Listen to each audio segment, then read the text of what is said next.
चलो हम लोग चैप्टर स्टार्ट हमने किया था लास्ट क्लास में स्ट्रेट लाइन। कुछ डू योरसेल्फ दिए गए थे, कोई डाउट हो तो पूछो, और जिसको श्रेया भी पूछ रही थी वो पूछो भाई। क्वेश्चन के थ्रू बताओ ना, क्वेश्चन जो पूछा गया उससे करें या कुछ इलस्ट्रेशन वगैरह पूछ रही है? बता दूंगा, ठीक है। क्या सर्कम सेंटर क्या होता है, कैसे निकालते हैं? क्वेश्चन पर डिपेंड करेगा। सर्कल सेंटर क्या होता है इसकी हम बात कर सकते हैं। सर्कल सेंटर होता है point of intersections of perpendicular bisectors of all the three sides। Circle centre तीनों वर्टिसेस से इक्वल डिस्टेंस पे होता है। निकालने का फॉर्मूला होता है, आई थिंक फॉर्मूला है इसका sin 2a वाला समझ है, x1 sin 2a plus x2 sin 2b plus x2 sin 2c upon sin 2a। बहुत सारे फॉर्मूला हम कभी यूज नहीं करते। सर्कल सेंटर निकालना और दूसरे तरीके से निकाल लेंगे जो कि इजियर मेथड होगा।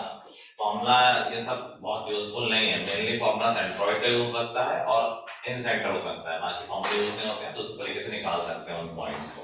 ठीक है, क्वेश्चन से मेरा डाउट पूछो और बाकी कॉन्सेप्चुअल डाउट क्या है। डू योरसेल्फ 3 से पहले कोई डाउट किसी का? No sir.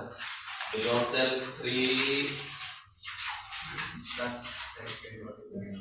का सेकंड पार्ट नहीं, इसमें तो फॉर्मूला नहीं करना पड़ेगा। ट्रायंगल के तीनों वर्टिसेस दे रखे हैं, चलो देख लो बाई चांस कोई स्पेशल ट्रायंगल तो नहीं है क्या? तीनों साइड्स की लेंथ देख के निकाल के क्या ही है, अनइक्वल है तीनों, फिर तो मेहनत करनी पड़ेगी। सर्कम सेंटर और सर्कम रेडियस, तो सर्कम सेंटर के लिए फॉर्मूला यूज करना पड़ेगा जिसके लिए तुम्हें एंगल चाहिए, और एंगल कैसे निकाल सकते हैं?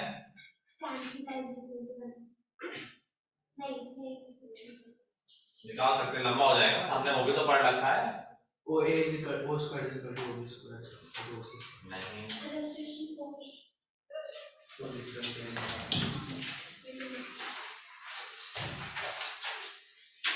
तो सेम क्वेश्चन 4 में का अच्छा, तो उन्होंने डिस्टेंस फॉर्मूला यूज किया। वो वैसे मेरे दिमाग में क्या आ रहा था कि हमने सॉल्यूशन ऑफ ट्रायंगल पढ़ा हुआ है ना, और तो बहुत लंबा हो जाएगा। अगर हमें तीनों साइड लेंथ पता है तो हम एंगल निकाल सकते हैं। यस सर, किस फॉर्मूले से? साइन से निकाल सकते हैं और cos फॉर्मूले से। क्या था formula? cos a is equal to a square plus b square b square plus c square minus a square upon cos a 2bc। ठीक है,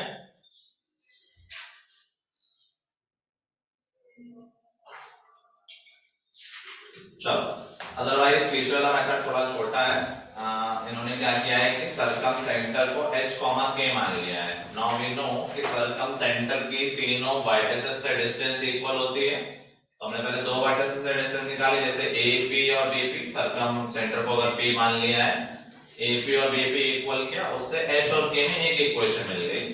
ऐसे ही BP और CQ को इक्वल किया तो फिर से h और k में एक और इक्वेशन मिल गई। अब ये दोनों इक्वेशन इन 2 वेरिएबल बन गया, तो उससे हमने h और k की वैल्यू निकाल ली, जिससे हमें सर्कम सेंटर मिल गया। सेंट्रोइड हम ऑलरेडी निकाल चुके हैं डायरेक्टली। सर्कम सेंटर, सेंट्रोइड और ऑर्थो सेंटर में कोई रिलेशन होता है? कौन डिवाइड करता है? सेंट्रोइड किसको? मतलब तो किस साइड है? ऑर्थो सेंटर वाले साइड है, सर्कम सेंटर वाले साइड? पक्का? मतलब बोल गया हूं, आई गेस ऑर्थो सेंटर वाले साइड है। यस श्योर, वो अगर हाँ चेक हो गया, ठीक है, सब लोग याद रखेंगे ऑर्थो सेंटर वाले साइड 2 है। तो समझ रहे हो कैसे निकलेगा? चलो अगला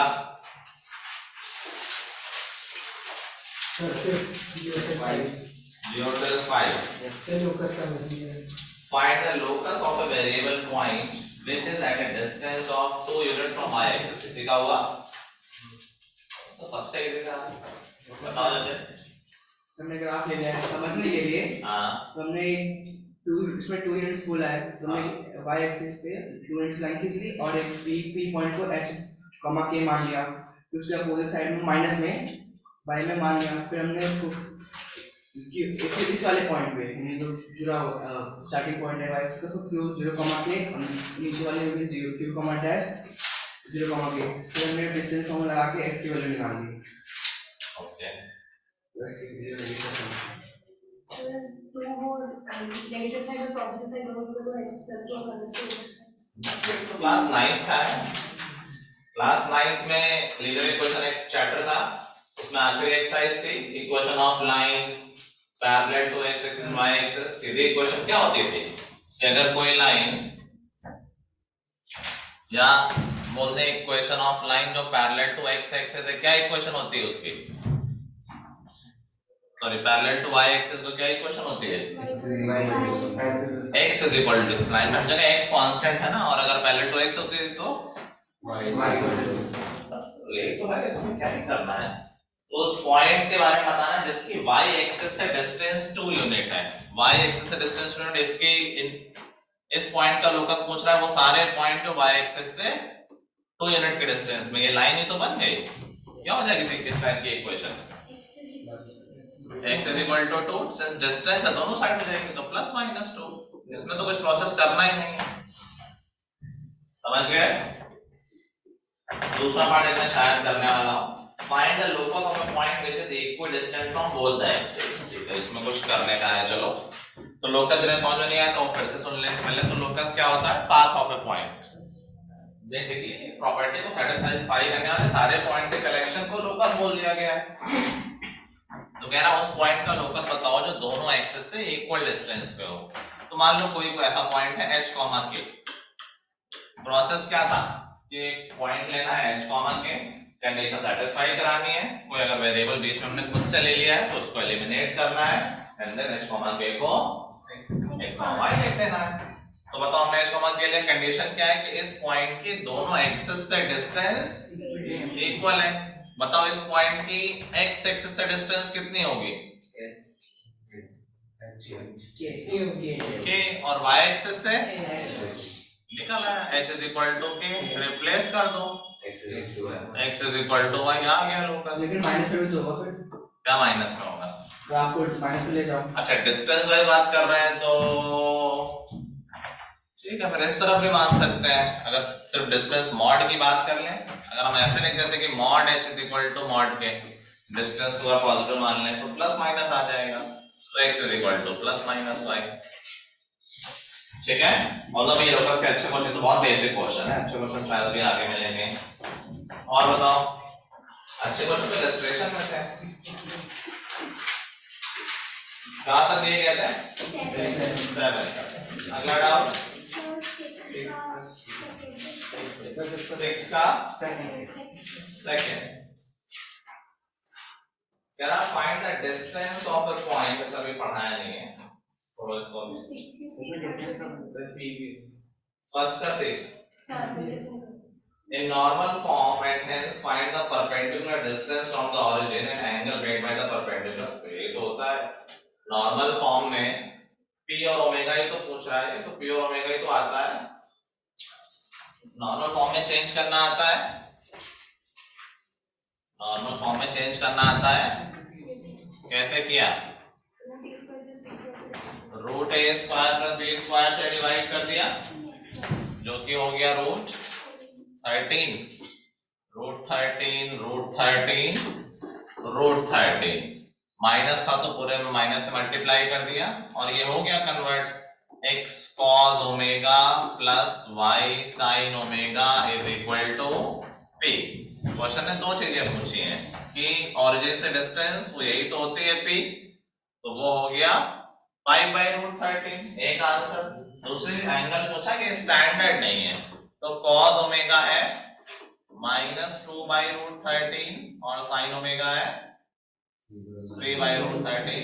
कहने को हम यहाँ भी छोड़ सकते हैं, अदरवाइज यूजुअली tan निकाल देते हैं। tan ओमेगा कितना हो जाएगा? डिवाइड कर दिया -3/2, इसको ऐसे लिख देते हैं कि omega is equal to tan inverse -√3/2। लेकिन ऐसा ही आंसर होगा, जो भी है।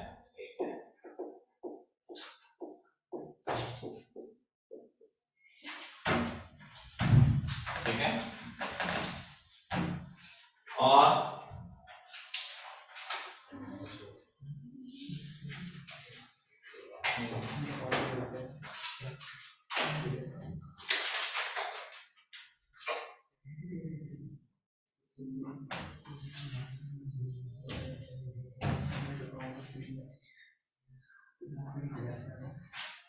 और कोई डाउट रह रहा है?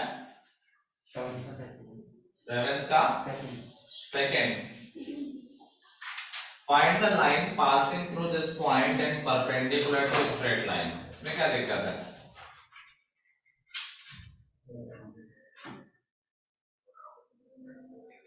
जो लाइन गिवन है उसका स्लोप निकाल लोगे।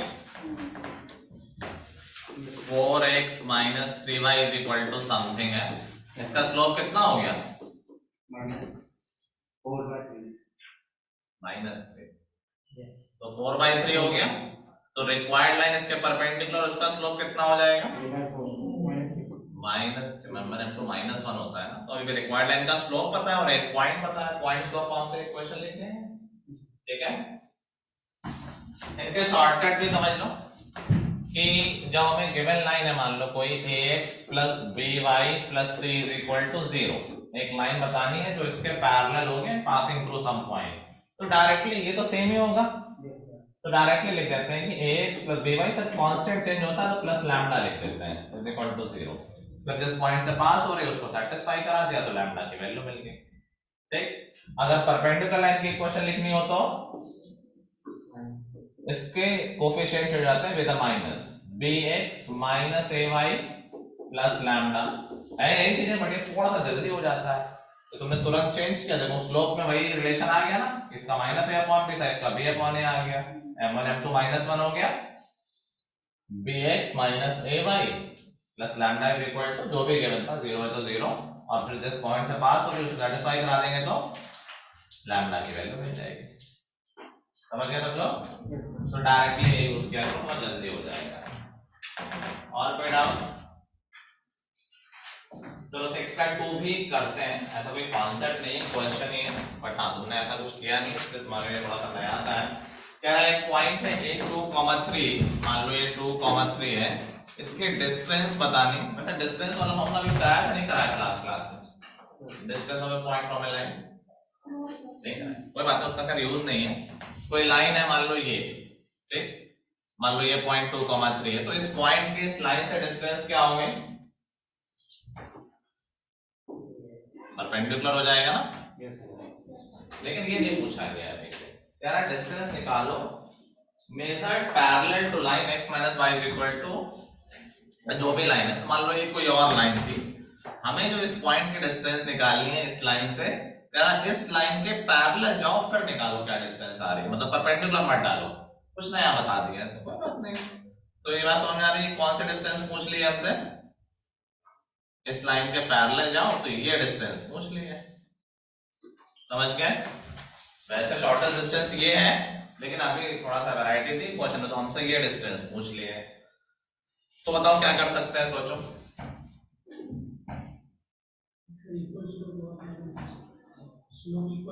किसका? बिल्कुल ठीक बोल रहे हो, उससे क्या फायदा मिलेगा? क्या क्या यूज हो जाएगा? इसके उसके क्या, ठीक से बोलो। हमें यहां से लेके यहाँ की डिस्टेंस निकालनी है, तो बहुत मुश्किल काम नहीं है, सोचो। और उसकी भी इक्वेशन पता है ग्रीन वाली लाइन की, 2x प्लस y, क्या c1 आ जाएगा? मेथड बताओ भाई, ट्राई तो करो ना।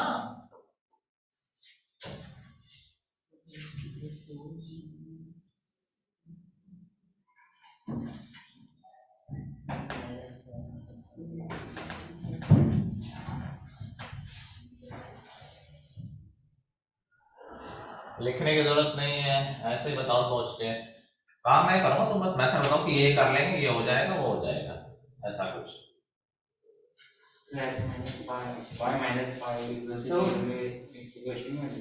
क्या? x minus y minus 5 equals to 0 equation. x minus y minus 5 इधर से 0 और ये इसके क्वेश्चन है तो इसका फिर स्लोप निकालने होगा किसका लाइन उसका और जो पैरेलल है उसका सारे कलर कोडेड है, बोल दो पिंक लाइन बोल लो, ग्रीन लाइन बोल लो, ऑरेंज बोल लो। ग्रीन होगा पिंक लाइन ग्रीन और पिंक लाइन क्या करें? इंटरसेक्ट करते हैं अगेन आई एम टेलिंग कोई मुश्किल नहीं है। सर वो दो क्वेश्चन से वो इंटरसेक्ट पॉइंट निकल आएगा कौन? किससे इंटरसेक्ट सर पॉइंट? दो इक्वेशन दे रखी है हमको। कौन सी दो? अच्छा ये दो दे रखी हैं, तो ये निकल आएगा। हाँ ये निकल आएगा। ठीक है, फिर इसके उसकी कोई जरूरत ही नहीं है हमें। प्लस का एचएल के लिए प्लस का एचएल के लिए सॉल्व कर क्या लेके? एचएल के एच और के कोई नीड नहीं है कॉन्स्टेंट फॉर्म यूज कर सकते हैं। इसमें, मतलब जो दो पैरेलल लाइंस है उनका स्लोप सेम हो गया इन दोनों का। ठीक है, और फिर जहाँ पे पिंक लाइन ग्रीन वाली को इंटरसेक्ट कर रही है वो भी पॉइंट ले रहा है कॉन्स्टेंट फॉर्म से। पॉइंट तो पता ही है वैसे भी इसमें 2,3। इस ऑरेंज लाइन का कोई होती है तो मैंने दिखाया था कि शॉर्टेस्ट डिस्टेंस है, ये तो क्वेश्चन का पार्ट है ही नहीं वैसे भी। तुम लोग कैसे नहीं कर पा रहे हो? क्या हम पिंक लाइन की इक्वेशन निकाल सकते हैं? यस सर इजीली निकाल सकते हैं। इसके पैरेलल है और एक पॉइंट पता है, पॉइंट स्लो फॉर्म से निकल आएगी। अब दोनों के इक्वेशन पता है, इंटरसेक्शन पॉइंट निकल आएगा, डिस्टेंस निकाल लो, इतना क्या है।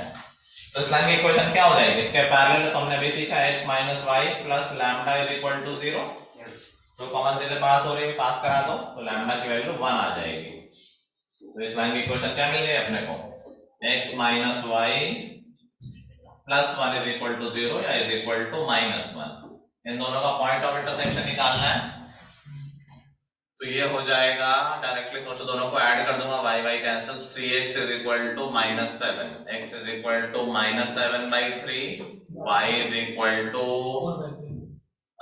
x + 1 तो -4/3 मिल गया है पॉइंट ऑफ इंटरसेक्शन। बस डिस्टेंस निकालो, डिस्टेंस फॉर्मूले से। एग्रीड? क्या हुआ इतना हमारे बारे क्यों हो? कुछ पढ़ के नहीं आए थे, कुछ याद ही नहीं आ रहा है? नॉर्मल है ना, कोई बहुत मुश्किल ट्रिक तो नहीं थी कुछ घुमा दिया हो। चलो डिस्टेंस निकालते हैं, क्या हो जाएगी डिस्टेंस? 2 + 7/3 कितना हो जाएगा? 13/3 स्क्वायर 169/9 प्लस 3 + 4/3 13/3, ये भी हो जाएगा तो 169। तो सेम ही तो हो गया, 13/3 13/3 तो 13√2/3। देखो आंसर।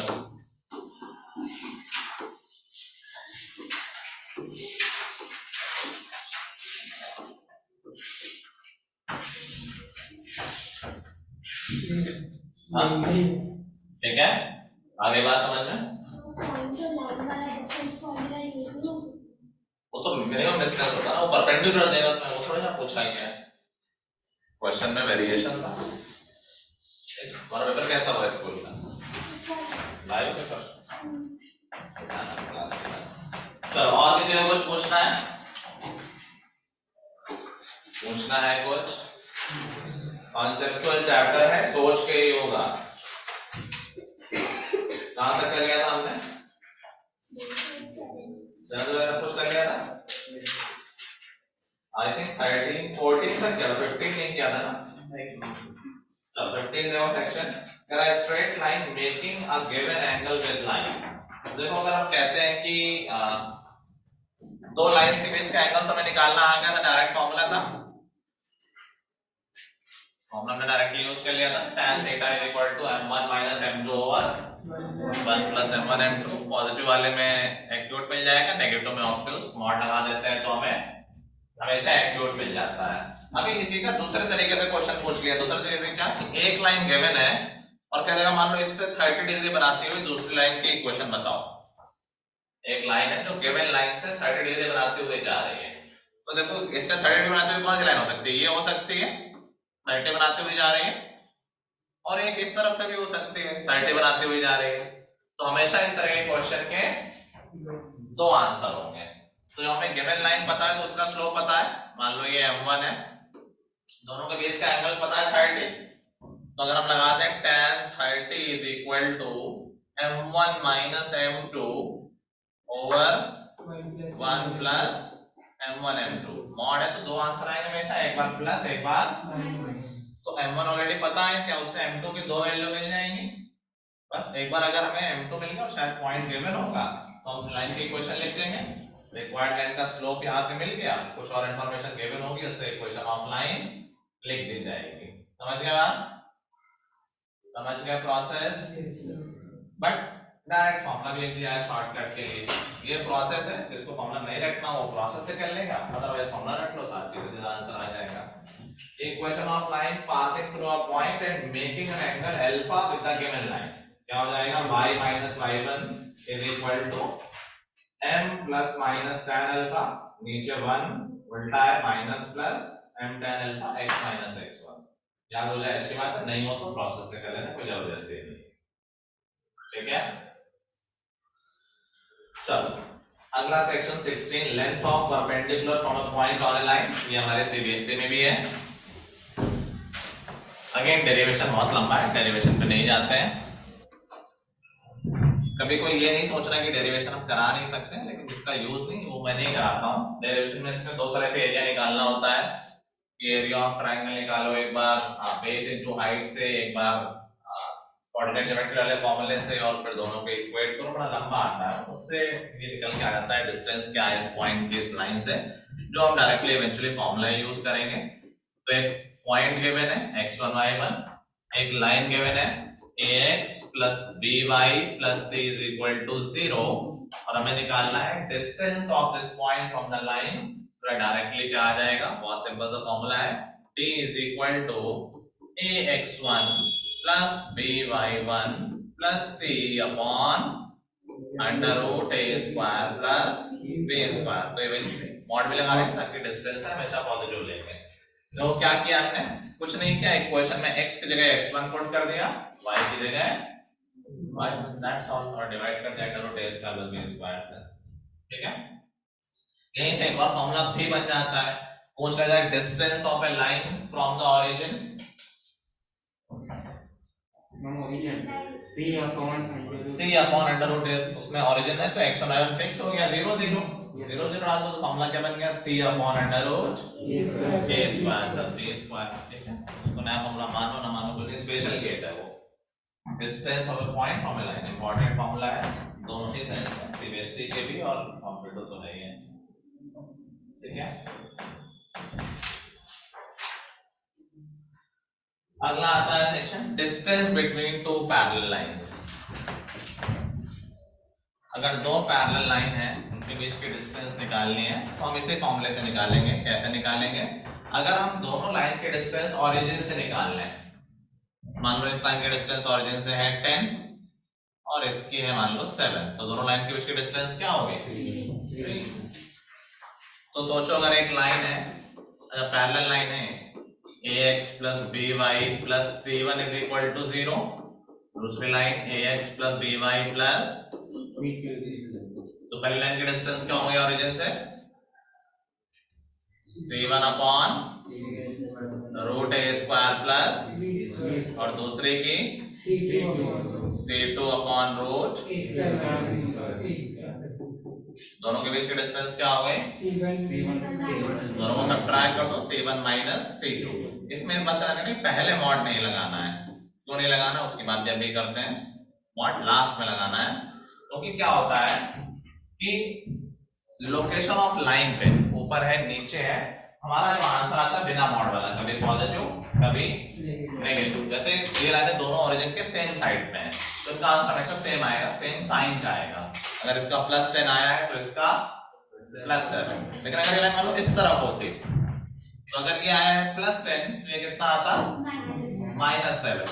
एक्चुअली मैं सोच रहा था दोनों में की डिस्टेंस क्या हो गई, मान लो ये 7 है, अब लाइन की डिस्टेंस क्या हो गई 17 हो गई, और फॉर्मूले में क्या बात बन जाएगी, एक का 10 आया था एक का माइनस 7 आया था, डिफरेंस लोगे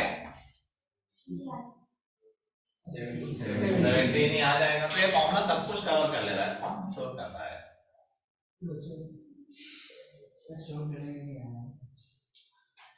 समझ गए बात? तो जब हम डिस्टेंस बिटवीन टू पैरेलल निकालेंगे तो मॉड लास्ट में लगाएंगे, पहले C1 सीधा डायरेक्टली फॉर्मूला है C1 - C2, सीधे इक्वेशन से C1 और C2 देखो, सीधे फॉर्मूले में वैल्यू रखो। इसमें एक गलती और हो जाती है, ये हमें बहुत ध्यान रखना है कि जब दो पैरेलल लाइन होंगी तो क्या जरूरी है उनके A और B सेम हो? क्या जरूरी है?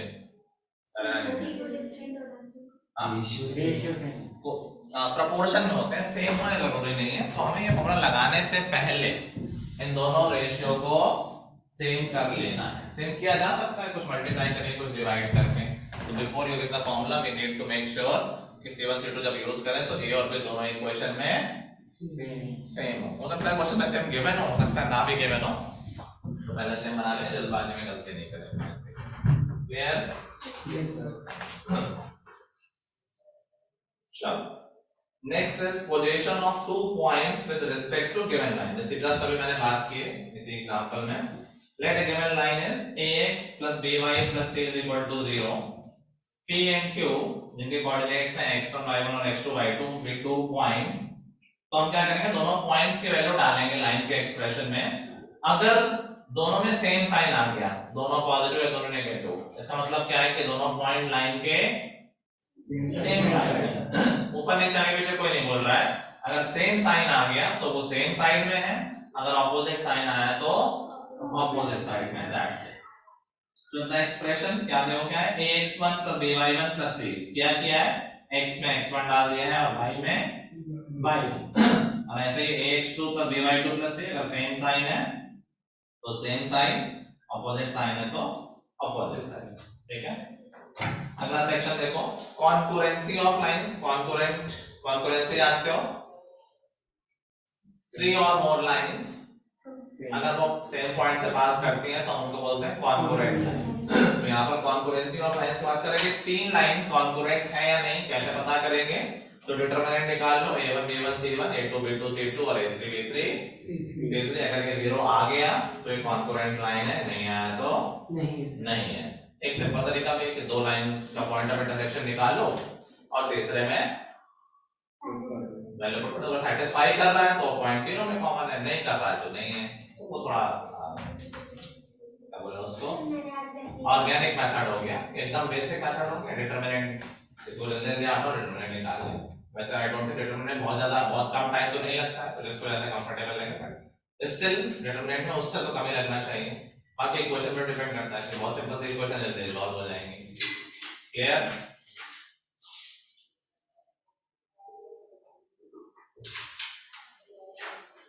चलो अगला सेक्शन आते हैं, रिफ्लेक्शन ऑफ ए पॉइंट। देखो कई सारे तो बहुत होती हैं, जैसे किसी पॉइंट का रिफ्लेक्शन लेना है एक्सिस के अबाउट, एक्स या वाई एक्सिस के अबाउट। बहुत ही बच्चों वाला काम है, क्लास 9 से भी होता था ये। मान लो ये पॉइंट है 4,2, इसका रिफ्लेक्शन लेना है एक्स एक्सिस के अबाउट। नीचे आ जाएगा, ऊपर का नीचे, नीचे के ऊपर। बेसिकली इसका वाई कोऑर्डिनेट नेगेटिव साइन लग जाएगा, नेगेटिव का पॉजिटिव, पॉजिटिव का अगर y एक्सिस मिरर होता तो -4,2। तो अगर हम बात करें कोई पॉइंट है x, y, इसका x एक्सिस के अबाउट करंट इमेज क्या होगी, देखो x जब मिरर है तो पॉइंट ऊपर का नीचे, नीचे ऊपर, उसका x चेंज नहीं हो रहा है, सिर्फ y चेंज होगा। बहुत सिंपल है। और अगर y एक्सिस मिरर है तो वो हो जाएगा -x, y। तीसरी इमेज लेते हैं y = x के अबाउट, कोई लाइन है y = x, इसके अबाउट अगर इमेज लेंगे तो x बन जाएगा y बन जाएगा x। ये पॉइंट यहाँ पहुंच जाएगा, 2,4 हो जाएगा। ठीक है, तो xy हो जाएगा yx।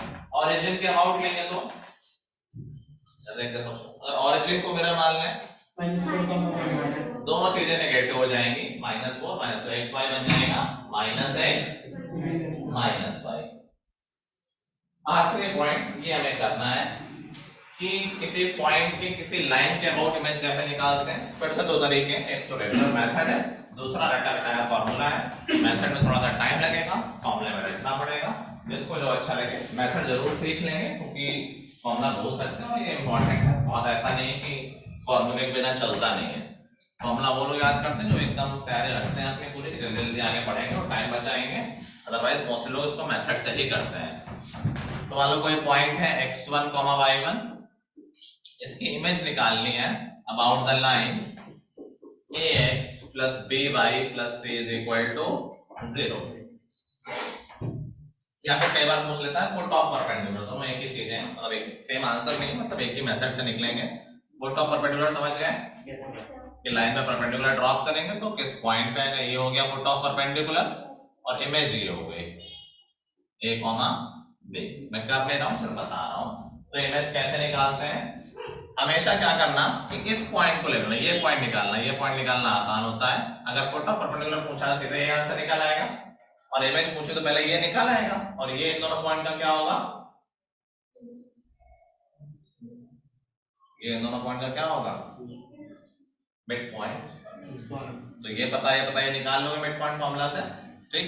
निकालेंगे कैसे, तो दो इंफॉर्मेशन, पहले इंफॉर्मेशन क्या कि ये जो पॉइंट है वो इस लाइन के इक्वेशन को सेटिस्फाई करेगा, अननोन दो है तो इसलिए दो इंफॉर्मेशन चाहिए। तो पहले इंफॉर्मेशन क्या यूज करेंगे कि h, के इस लाइन के इक्वेशन को सेटिस्फाई करेगा। दूसरी इंफॉर्मेशन देखो क्या है,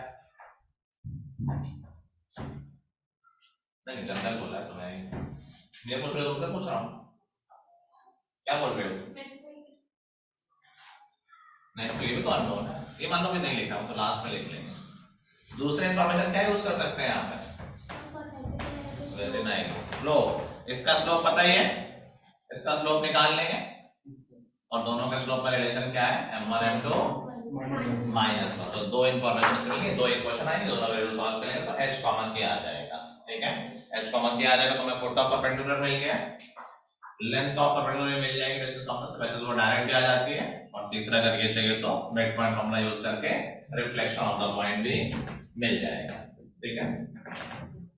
इसका डायरेक्ट फॉर्मूला भी बोल रहा है कि अगर इमेज h, k है तो ये एक फॉर्मूला है कि h minus x1 by a equal होगा k minus y1 by b, यही इक्वल होगा -2 times ax1 plus by1 plus c upon a square plus b square. और फुट ऑफ परपेंडिकुलर का भी सेम फॉर्मूला है, सिर्फ 2 नहीं है, जो लास्ट में 2 है। वैसे मैं तो कहूँगा याद कर लोगे तो आसान रहेगा, बहुत मेहनत इसमें लग जाएगी, फालतू में टाइम भी लग जाएगा। याद कर लोगे कि ये क्वेश्चन आते भी बहुत हैं, बहुत कॉमन है क्वेश्चन है, जेईई मेन में आ जाते हैं क्वेश्चन। जेईई मेन में इनफैक्ट ये सब क्वेश्चन भी जैसे लास्ट ईयर में 2018 में आ गया था क्वेश्चन। क्या क्वेश्चन था कि सेंट्रॉइड दिया है, सर्कम सेंटर दिया और ऑर्थो सेंटर पूछ लिया था। अब यू कैन नॉट एक्सपेक्ट कि अरे जेईई में आगे आ जाता है कई बार। क्या लगाना था यहाँ पर, सिंपल होना लगाना था। तो ये भी बहुत बेसिक चीज है, ये जरूर आ सकता है, काफी इंपॉर्टेंट है, कोई बहुत मुश्किल नहीं है, ठीक है। कोई डाउट यहाँ आता, चलो आगे आते हैं ट्रांसफॉर्मेशन ऑफ एक्सेस। ये थोड़ा सा ध्यान देने वाला टॉपिक है, हैवी टॉपिक है, ध्यान से समझना। ट्रांसफॉर्मेशन ऑफ एक्सेस का मतलब क्या है कि अगर हम अपने ओरिजिन को थोड़ा शिफ्ट कर दें तो नए फॉर्म में इक्वेशन क्या बनेगी। ओरिजिन को शिफ्ट करने का मतलब क्या है, देखते हैं अभी कि मान लो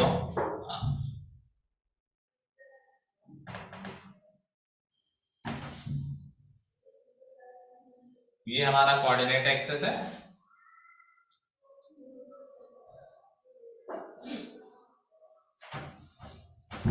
और इस एक्सिस के हिसाब से हमारा कोई पॉइंट है x, y, ठीक है। अब इसमें ट्रांसफॉर्मेशन में दो चीजें होती हैं, एक तो शिफ्टिंग ऑफ ओरिजिन, कि यार हमने एक नया सिस्टम बनाया जहां पर ओरिजिन यहां ना लेके यहां ले लिया, वहां ले लिया, कहीं और ले लिया, और उस नए सिस्टम के हिसाब से इक्वेशन को बस चेंज कर दो।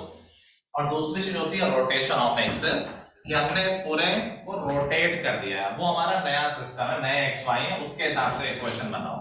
तो पहले हम क्या देख रहे हैं, शिफ्टिंग ऑफ ओरिजिन। तो मान लो हमने ओरिजिन यहां पर शिफ्ट कर दिया है, तो हमारे जो नए एक्सेस होंगे वो क्या बन गए, ये मान लो हमारी नई y एक्सेस है,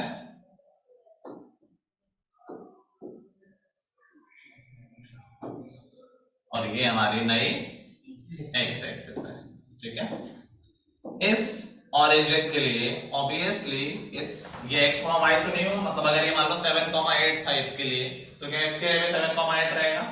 ऑब्वियसली नॉट। तो पहले बताया गया है कि ऑरिजिन अभी शिफ्ट हो गया, ये पहले 0 0 था पुराने में, अभी ये 0 0 है नए में, बट पुराने के हिसाब से पॉइंट है h, k, ठीक। अभी देखो पुराने के हिसाब से क्या सिस्टम था कि ये जो डिस्टेंस थी वो कितनी थी? x, और ये डिस्टेंस कितनी है? h। तो बताओ नए के हिसाब से ये तो डिस्टेंस हो गई x की, नया x कोऑर्डिनेट यही तो हो गया। तो मान लेते हैं कि नए सिस्टम के हिसाब से कोऑर्डिनेट है कैपिटल X और कैपिटल Y। तो पहले रिलेशन देखते हैं दोनों में क्या है। तो क्या हम ये रिलेशन बता सकते हैं कि यार जो स्मॉल x है वो क्या है? कैपिटल X प्लस h, ये भी नोन है और ये भी नोन है, ठीक। ऐसे ही स्मॉल y क्या है? कैपिटल Y प्लस k, ठीक। तो कहना क्वेश्चन बहुत सिंपल सा हो सकता है कि एक सिस्टम में इक्वेशन है x square minus 2y is equal to 10, इसको नए सिस्टम में लिखो, हमको कुछ खास नहीं करना है। और नए सिस्टम में ऑरिजिन कह रहा है कि 2, 3 हमारा नया ऑरिजिन है, कुछ नहीं करना है, x को क्या लिख देना है? कैपिटल X प्लस 2, y को capital Y plus 3, that's it. नए सिस्टम में इक्वेशन आ जाएगी। समझ गए बात? क्लियर है? तुम लोग कहाँ क्या पढ़ रहे हो? ये क्या पोज है?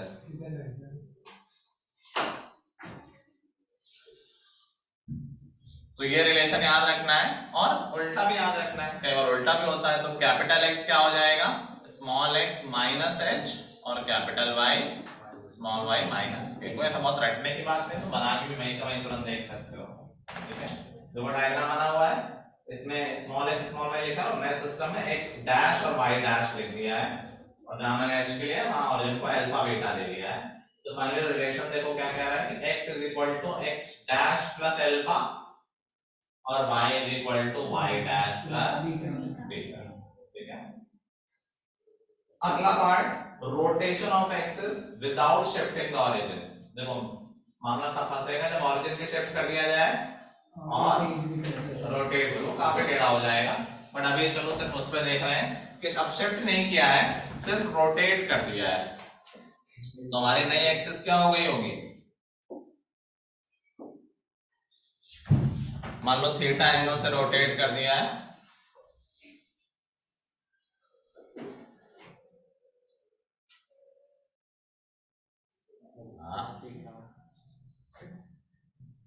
चलो ये मान सकते हैं,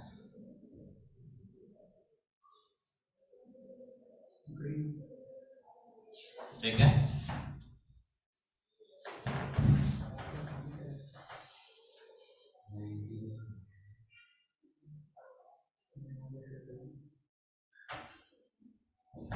चलो ये रहा हमारी नई एक्सिस, जो कि पुरानी एक्सिस से क्या है?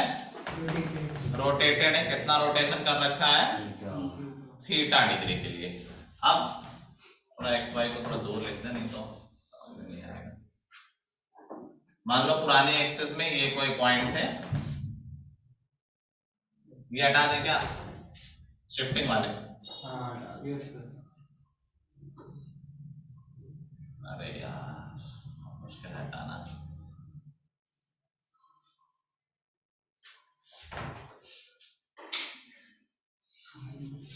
इससे नया डायग्राम बना लेते हैं ना।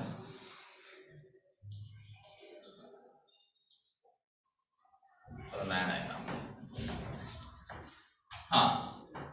तो ये मान लो हमारी ओरिजिनल एक्सिस है, X axis and then this, sorry Y axis, और ये एक्स एक्सिस। नया सिस्टम जो बनेगा उसमें इसको रोटेट कर दिया गया है, वाई एक्सिस कुछ यहाँ पहुंच गई है,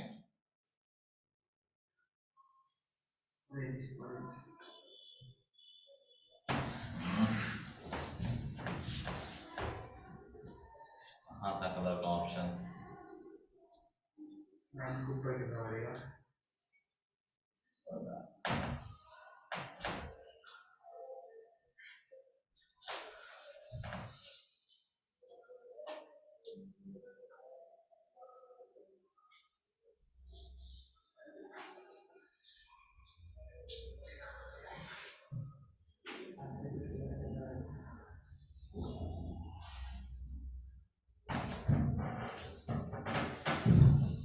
ठीक है,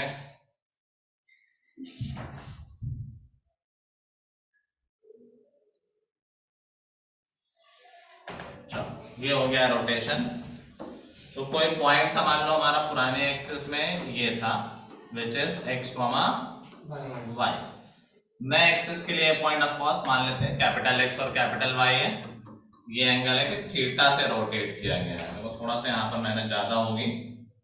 तो बताओ नए एक्सिस के लिए ये रहा capital X, sorry capital Y ये रहा, और कैपिटल एक्स क्या होगा, ये रहा। समझ पा रहे हो? इस एक्सिस के लिए यही तो होगा एक्स और वाई, और पुराने एक्सिस के लिए ये हो गया वाई और ये हो गया एक्स। अब एक रिलेशनशिप सेट करना है स्मॉल एक्स और कैपिटल एक्स में। तो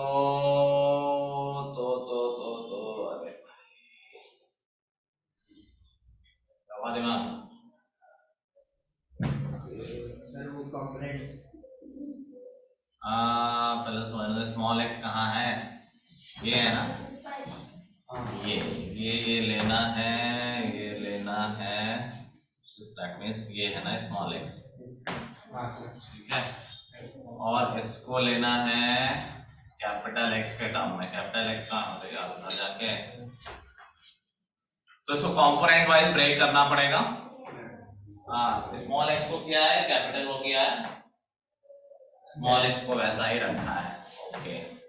तो हमारा कैपिटल एक्स कहाँ है, कैपिटल एक्स ये रहा ना, ठीक है। इसका अगर हम कंपोनेंट ब्रेक करेंगे तो हॉरिजॉन्टल हो जाएगा cos थीटा, तो cos थीटा आ जाएगा यहाँ, cos थीटा,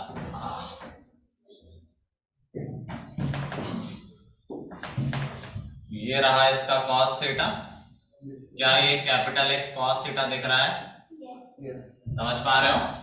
ये थीटा है तो इवेंचुअली ये भी थीटा हो जाएगा, तो इसमें कर रखा है कंपोनेंट। तो ये कैपिटल एक्स है तो ये हो गया कैपिटल एक्स cos थीटा, और ये हो गया कैपिटल एक्स साइन थीटा। ऐसे ही वाई को ब्रेक करना, कहाँ है वाई, एकदम कुछ समझ में नहीं आ रहा, अच्छा ये रहा, ये है ना, अच्छा ये तो परपेंडिकुलर साइड है।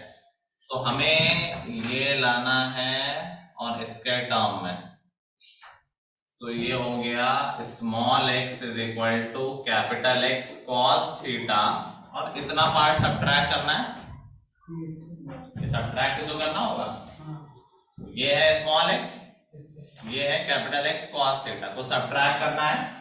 अब ये सब्ट्रैक्ट कैसे किया जाए, चलो देखते हैं क्या सब्ट्रैक्ट करना है। ये वैल्यू निकालनी है अपने को, ये वैल्यू कैसे निकलेगी, पहले तो ये वैल्यू देखो, ये वैल्यू कितनी है, एक्स साइन थीटा, ये पूरी वैल्यू है ना, ये है एक्स साइन थीटा, और इसके लिए हम कर सकते हैं वाई को भी इवेंचुअली ब्रेक ही करना है ना,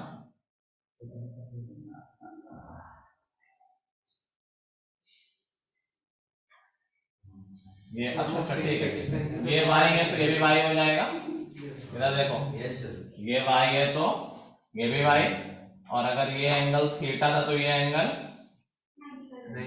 ये भी थीटा हो गया।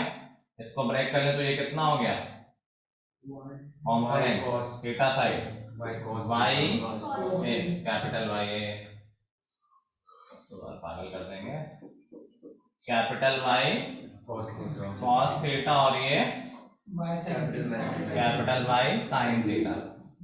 चलो मिल गया, ये हो गया कैपिटल वाई साइन थीटा। अब दूसरा नहीं कर रहे हैं हम, वाई क्या हो जाएगा, कैपिटल वाई और प्लस एक्स साइन थीटा आएगा, मिक्सचर होगा, ठीक है, ये समझ गया आपको, ये वाला ये एक्स साइन थीटा कैसे हुआ, क्योंकि हाँ अरे ये पूरा x sin थीटा था, उसको नहीं किया तो कोई यूज नहीं किया, मैं हॉरिजॉन्टल काम कर रहा हूँ ना, गलती से कुछ लिख दिया होगा, सिर्फ हॉरिजॉन्टल पे ध्यान दो, ठीक है। इवेंचुअली हमें ये सब यूज नहीं करना, फॉर्मूला अगर याद कर लोगे तो यूज कर पाओगे, कोई एग्जाम में बैठ के नहीं बना पा रहा है, लेकिन बहुत मुश्किल है तब करना, मतलब ये करना है, हमें एक कॉन्सेप्ट बहुत मुश्किल है, समझ में सबको आ रहा है बट थोड़ा कंफ्यूजिंग है, तो फॉर्मूला याद करोगे तभी हो पाएगा, अदरवाइज कोई इसका तोड़ नहीं है। अगर दोनों चीजें हो जाएंगी तो हमें दोनों चीजें करनी पड़ेंगी, रोटेट भी करना पड़ेगा और शिफ्ट भी करना पड़ेगा, मेंस में हम ऑल्सो एक्सपेक्ट नहीं करते हैं कि ऐसा आएगा कि दोनों चीजें हो जाए, ठीक है। चलो next is equation of bisector, again ये भी इंपॉर्टेंट है। तो अगर दो लाइंस हैं,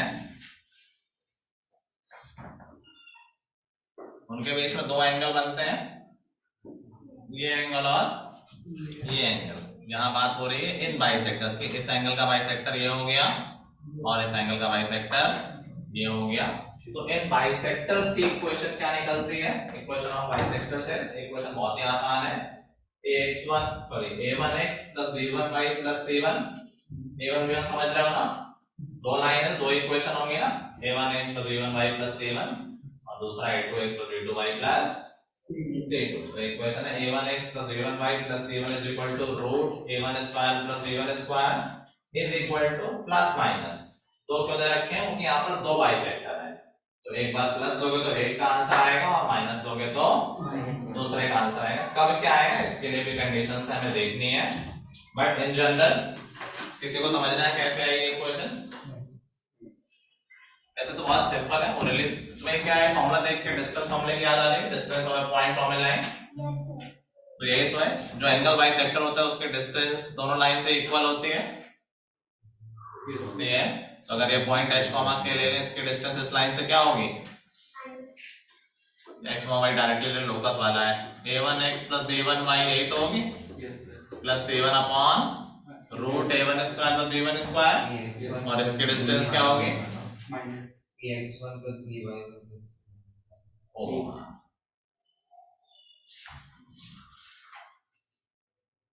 नहीं मैंने डायरेक्टली पुट कर दिया ना, h करोगे ना तुम, x1 यहाँ h के ही तो है, बराबर इवेंचुअली x y से रिप्लेस करोगे, ठीक है, बेसिकली इस पॉइंट के दोनों साइड डिस्टेंस इक्वल कर दिए तो ये फॉर्मूला आ जाएगा, फॉर्मूले पे ध्यान दो, अगेन कोई निकालने का कोई सेंस नहीं है यहाँ पर, इक्वेशन ऑफ बाइसेक्टर्स नॉर्मल है, डिस्टेंस फॉर्मूले की तरह, डिस्टेंस और पॉइंट फॉर्मूले लाइन की तरह।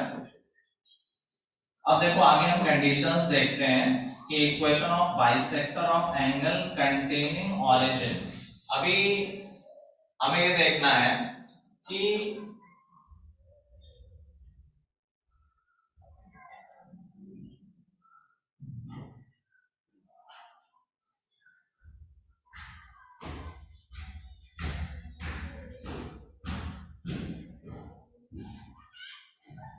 ये जो बाइसेक्टर्स की इक्वेशन आई है, ऑरिजिन इनके बीच में कंटेन्ड है या नहीं है, क्या मतलब है इसका, कि मान लो ये बाइसेक्टर्स हैं, सिर्फ ऑरेंज वाले पे ध्यान दो, बाइसेक्टर्स दिख रहा है, तो इनके बीच में ऑरिजिन कंटेन होना है, क्या मतलब है, एक मिनट रुक जाओ,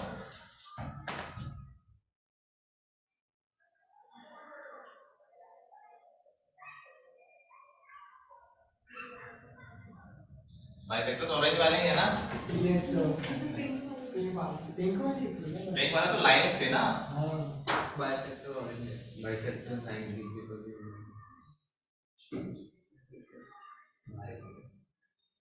पिंक वाले लाइन लिए थे और बाइसेक्टर ऑरेंज वाले लिए थे,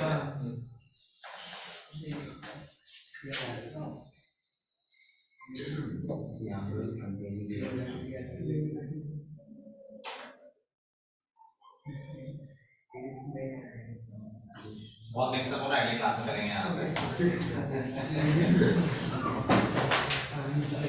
इसमें एक्चुअली तुम लोगों की थोड़ी प्रैक्टिस कम हुई है क्योंकि तब थ्योरी की बात हुई और ड्यूर सेल में बड़े कम क्वेश्चन थे, जैसे जैसे प्रैक्टिस होगी ये माइंड अप होने लगेगा, टेंशन करते रहो, इतना नहीं कि 2 दिन क्लास नहीं हुई तब भूल के आ गए, तो हमने ड्यूर सेल क्लास 6 7 तक कर लिया है ना, 7 सबको सब कुछ आ गया था, ठीक है, तो डू यू सेल्फ इलस्ट्रेशन देख के आए थे, इसने पूछा नहीं, किसी को डाउट नहीं है, मैंने इलस्ट्रेशन दिए थे। आई थिंक 22 दिया था, 16 दिया था, नहीं किया ना, दिए थे बस। 9 का सबने देख लिए थे, 9 में डाउट होना चाहिए था। इलस्ट्रेशन भी देख लेंगे, इलस्ट्रेशन देख लेंगे।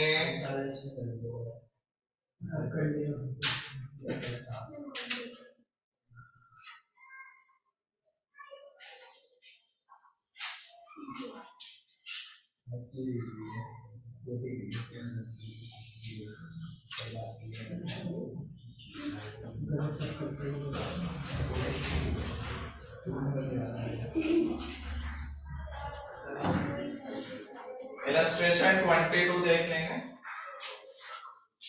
इलस्ट्रेशन 22, 25,